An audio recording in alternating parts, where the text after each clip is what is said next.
Through its nearly 20 years of existence, Anarchy Online has seen the release of 2 booster packs and multiple expansions to enhance the experience of players and expand upon their base game. These expansions of content would vary from brand new worlds to explore to adding new and unique ways to experiencing already existing content. Not all of the new content was beneficial towards the game, however. Some kind of hurt it and some was just pretty lackluster and forgettable. Today, we'll be taking a look at every expansion, and then in a follow-up video that I may or may not make, I guess it depends on what you guys want, we'll discuss the expansion that had the most long-term damaging effect on Anarchy Online, but that's only if you guys want it. Whoa, hold up one second there, disclaimer. No, this does not mean that I'm playing frequently again. I have admitted to popping in a few times over the years, but it's been nothing serious. My stays have been really short, if they've been at any length of time at all, really. My buddy Swifty and I were talking about this the other day, and we both agreed that this would make a really enticing topic for a video. I also, just to clarify, just to make sure everybody's on the same page, will not be addressing the current inadequacies with the game. I've already dedicated a whole video to that, and that's gotten a lot of traction, so I don't think I need to go over that again. Now, with that out of the way, let's start by taking a brief look at each expansion and see what they added to the game. I'll also be adding a bit of my input with my personal experience with each expansion, and I'll even talk about my favorite one at the end. And by brief, I mean, this is going to take a while. Get ready. As the first of only 2 booster packs to be released, NOTUM Wars provided such an intuitive way for players to kill each other. NOTUM Wars was a PvP-based edition, but it also played well to the game's story. Organizations could now control their own areas of land and could plant towers in order to mine NOTUM and take advantage of Rubica's most unique resource.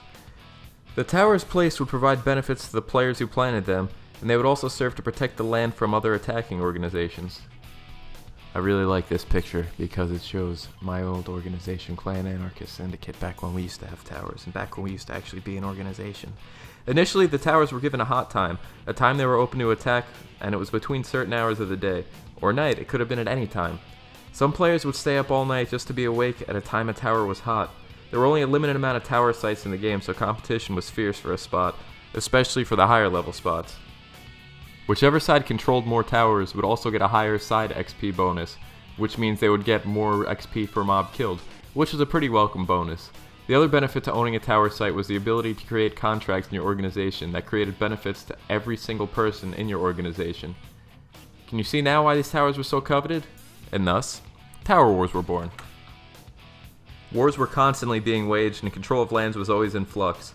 A few more minor things were added in this booster too, like the ability to use /voice, which most people either had disabled or just use it to be absolute trolls, or just be annoying really.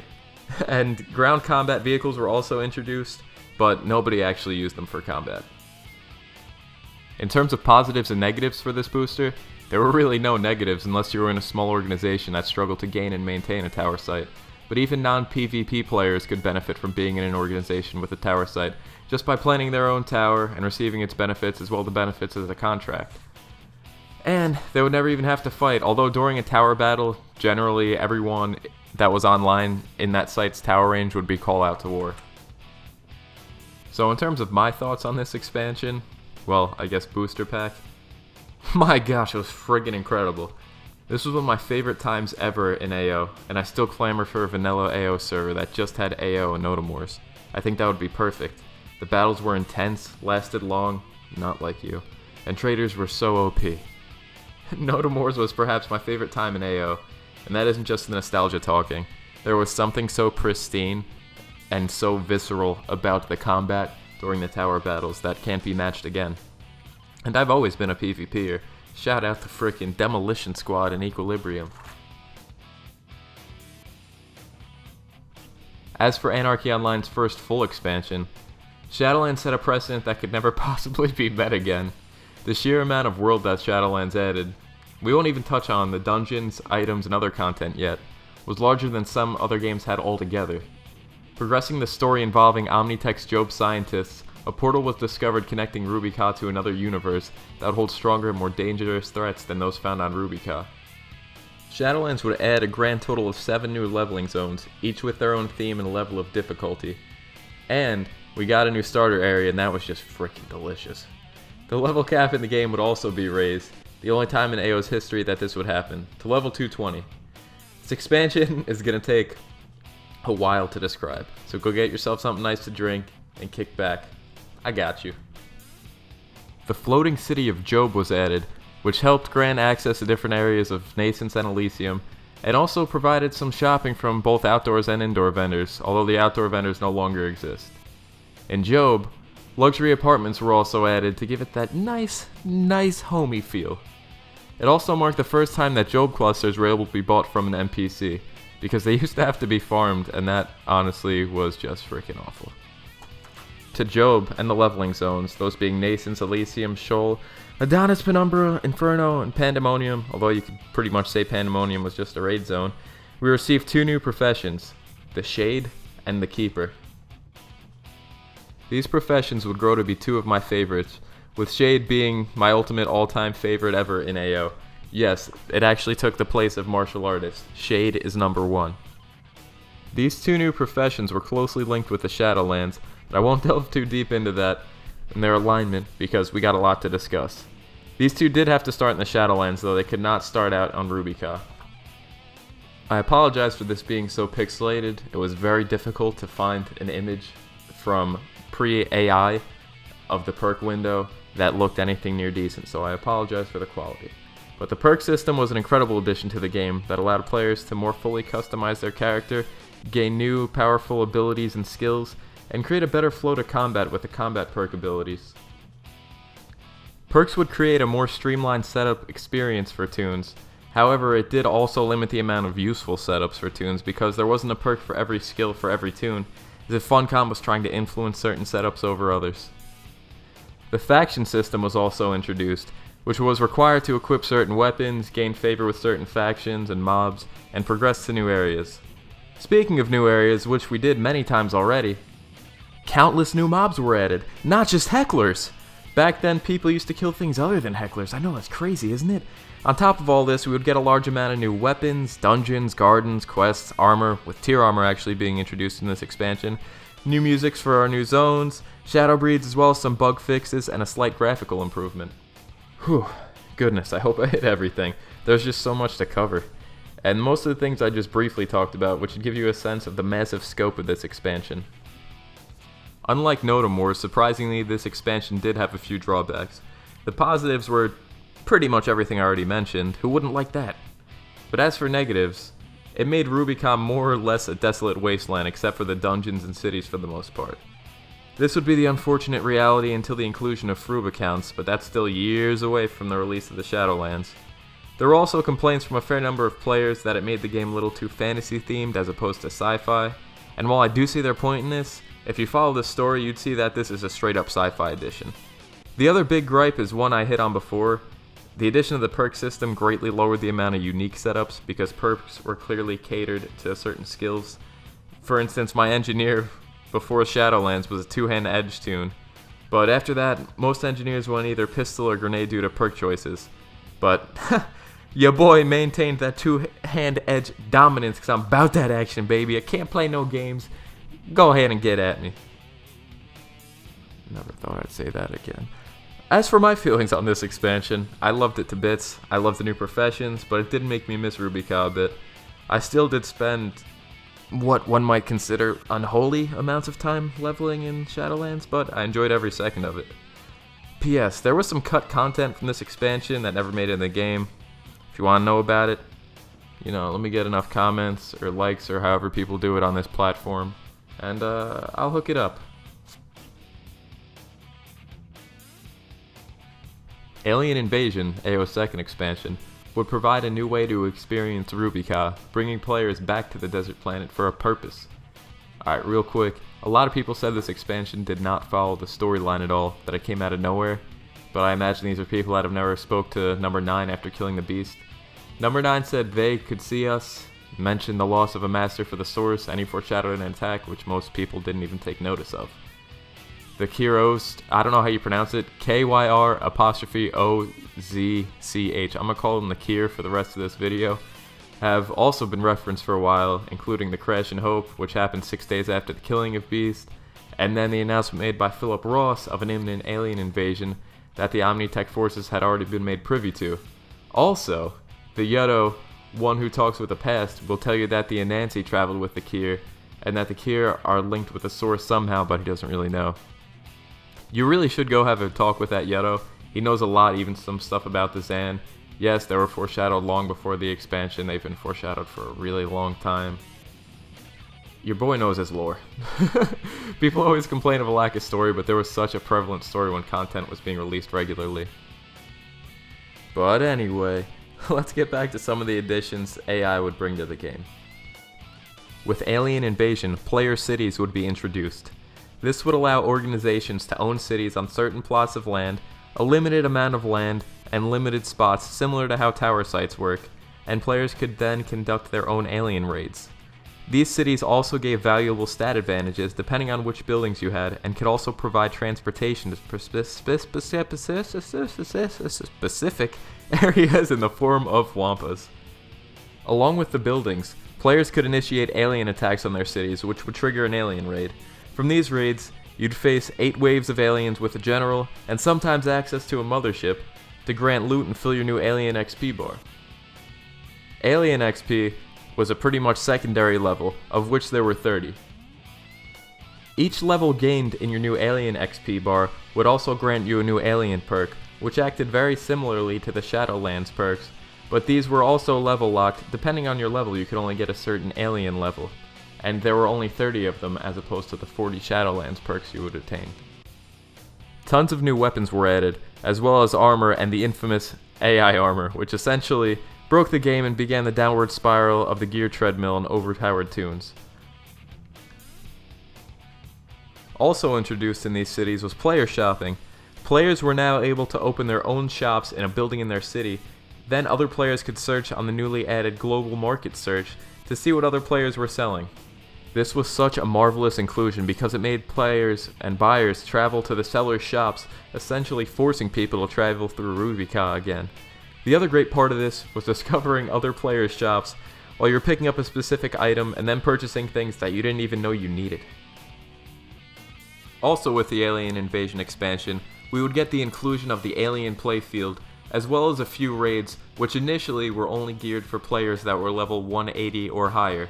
But this added quite a few new items into the game, some cool new items, some unique new things, and fun ways to experience raiding, because we did not have that many raiding options in the game. And the alien raids during the initial inclusion were actually pretty good. Thanks to the aliens, a new starter area was implemented in where your ship bound for a backyard would crash on an island that was overrun with aliens, as well as other local flora and fauna. Along with this, you received a new user interface that was seemingly more modern, but I personally preferred the older one. New social armor and flying vehicles would also be added, adding more personalization to the game, and a new trade skill window was introduced, expediting how people could make things. And now for my feels, it was nice to see an expansion that showed the colonization of Rubica outside of the major sided cities with our own cities, and the AI raids and the player shopping made for an extraordinary time, but this is really where the overgearing spiral started to get out of hand. Combined armor was way overpowered and should have been limited to maybe 1 or 2 pieces per character, and that was probably my biggest gripe with this expansion. I really enjoyed the new weapons and new raids, but the AI armor got out of hand and hurt the market as well with sales with bots and whatnot. And take that from someone who had multiple tunes and full sets of armor. PvP also started to become a war between the haves and the have-nots, meaning those who had AI armor generally destroyed those who didn't. Oh, Tony, my tune didn't have AI armor and he was still... Shut up! Lost Eden would mark the last full expansion that Anarchy Online would receive, as of today anyway, because they said they're not going to give any more major content updates to the game, so we could say this is probably the last one, but this expansion only further perpetuated the gear treadmill, as the introduction of research gave players another alternate XP system while granting tons of skills while not ramping up the difficulty of content in the game. Other games also have this issue where they make the tune so much better but they ramp up the difficulty of the content. Player-controlled mechs were also introduced, as well as airstrikes, new towers, and battle stations. Oh boy, touchy subject. Battle stations were also a large proponent in reinventing the PvP title system, a change that many players still loathe to this day. And to be honest, I can't blame them. The old system was dope, but they did need to introduce something new for those battle stations. The way the battle stations would work is you'd have to capture control points, and at the end of the battle station you'd be awarded with a certain amount of victory points, depending on if your team won or not. You'd obviously be rewarded with more if your side did win. And with those you could buy new HUD items as well as new weapons and armor, which we'll get into a little more later. But unfortunately, due to the inclusion of battle stations, the once plentiful and action-packed arenas were now desolate ghost towns. Lost Eden wasn't all PvP based though, as they did add what are known as LE missions, which let you pull missions in an alien mothership, which would help you gain alien XP quicker, and upgrades for your OFAB armor and weapons. OFAB armor and weapons were probably the most notable pieces of gear, as well as the Nemesis nanos, but there were very few other weapons that were added to the game. But I think what sticks with everybody is the new HUD items they could get that would help them with twinking, the new weapons that were available at every range, that were initially no drop and are now yes drop, and all of the Nemesis nanos that could be bought that were strictly pretty much used for PvP. On the whole, this expansion didn't really add that much. My feelings on the expansion might actually be longer than my synopsis of it. As you noticed, my synopsis for this expansion was way shorter than the prior two. I mean, yeah, we got battle stations, and we got new armor, and we got new stuff, but If you didn't PvP, the only thing you really got out of this expansion was the new items and armor that could be used, as well as the research, but even if you were a Gimp, you could just get an APT and do some damage, but the majority of combat was still done on foot. Not a lot of people were utilizing these new mechs. And in my opinion, this might make people upset, but I think this is the truth, and it's the unfortunate truth. Adding research to the game made twinking ideas that were once recognized as pipe dreams into reality. Combat at this point was no longer challenging. The only thing that was challenging was PvP and twinking. We had become so much better than what was available to us in the game that combat was no longer a chore. It was the most simple thing in the world. People were AFK farming pretty much anything they want, because this is a point in time where there was still auto attack in the game, where if a mob attacked you, you'd auto attack it. So I know my buddy had a script set up where he would sit in Arid Rift and he would just let, that comes with the next expansion, but he would let mobs just attack him and he would just kill them with auto attack. Or what I would do myself, I'd load up an alien raid and I'd just sit AFK. I'd go do whatever I had to do, come back half an hour later, and boom, there was a dead general in front of me. I got my bots, I got whatever I needed, and that was pretty much how I farmed money. There was no actual thought process to it, I didn't have to do anything. And I know people are going to have a gripe with this. I already spoke about the overgearing problem and the gear treadmill problem that plagues most games. I just think the main issue with it in Anarchy Online is that the difficulty literally was never increased. It was always easy. There was never a point in time after Alien Invasion where people really struggled. And I think that was something that began to lack from the game. I love the game, but I'm just pointing out an unfortunate truth. Finally, we have the second booster and the last big addition of content to the game. Legacy of the Zan. This was a content addition geared towards endgame players, level 201+. The Legacy of the Zan playfield was added, which had new mini raid playfields, nice place to grind alien XP in the Arid Rift, and a new zone to grind quests in Naredva. This is really where endgame tombs kind of just became insane. Previously, the highest quality implant added to the game was the Intelligence Symbiont, which was a little different for Shades. We don't need to get into semantics here. So now, bosses in the mini raids in Legacy of the Zan would drop beta symbionts, which were nice for lower level tombs, but those could also be combined with intelligence symbionts to become alpha symbionts. Initially those were incredibly difficult to equip, but the payoff from equipping those was just absolutely outrageous. The raids provided some adequate challenge, primarily 12-man and the immunity needed for Vortex, but the challenge was quickly outgeared as you'd see 3 people just taking everything other than 12-man. Due to the fear buff and the 2-boss juggling mechanic, 12-man would require a very specific team comp, and it still does. Also, you remember the weapons that the Beast dropped that no one ever used because they were awful? Well, an ever-elusive item known as a Zan weapon upgrade now upgraded all of those weapons to a quality level 300 monster of a weapon. You see my Enforcer using one here, the Banzor Hammer, as it was known.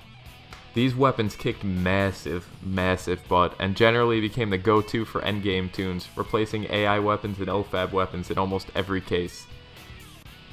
You're not getting any footage of this, but this was also around the time the Dust Brigade quest was introduced. Including eventually all 3 Dust Brigade instances. And I realize I've been a bit condescending towards most of the content in this booster, due to the lack of challenge it presented and the godlike title level 7 tunes that emerged, but it was just a booster after all. It added nearly as much as Lost Eden, arguably more, but it had literally no effect on lower level tunes. I'm not sure if that was a good or a bad thing, or if everybody just wanted to be super OP. I wasn't a big fan of this booster at its inception, and I'm still fairly apathetic towards it. This would ultimately tie the loose ends of the Zan story up and complete the full story of Anarchy Online, but it was a bit disappointing ending, really. By now, 220 PvP was entirely marginalized, and there was minimal enjoyment left for me, and it was also around this time the population started to take a big hit. And in my opinion, no raid implemented since 2003's Pandemonium raid would ever live up to that level again. And I'm sorry this section is so brief, but it was just lackluster and there's not much for me to say.